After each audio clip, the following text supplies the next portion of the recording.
María Luisa Bilbao Leguina. Nací en 1927 en Bilbao.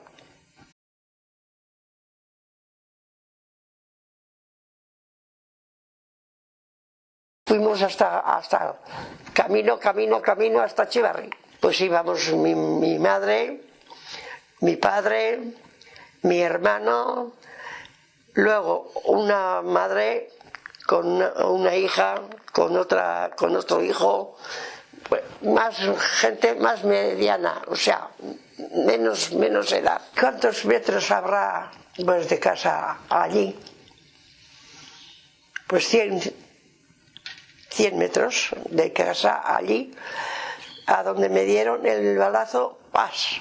Y me metieron adentro y ¡uy! Está horrible, está horrible. Estaba yo con dos prendas, pues no sé si serían prendas o camisas o qué era lo que llevaba. Y llévale que tienes que salir hasta Etxebarri. Y por el senderito nos metimos, y la madre y yo, por allí nos metimos y nos subimos al Chico, a donde cuidaban los heridos. Llegamos allí y dije, ¡ay! Toda la sangre que tiene. ¿Cuánto tendría? Yo, pues no sé lo que tendría.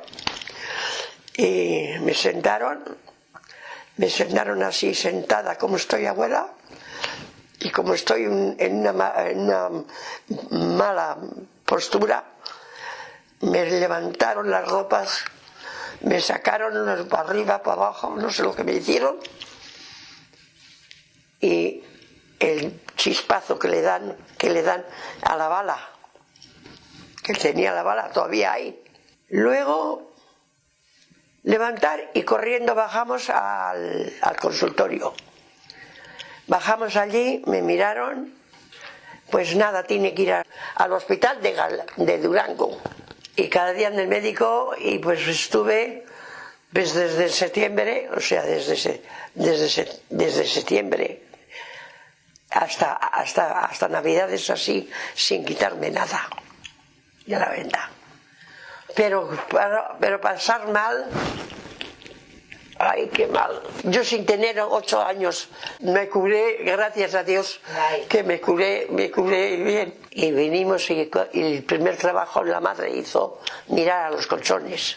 Se conoce que habían pasado los soldados, el militar o lo que sea, por allí, y se llevaron, pues lo que estuvieron 3 días, los 3 días, destrozar todo, la paja, la hierba, pero contentos cuando volvimos y estábamos en el jardín.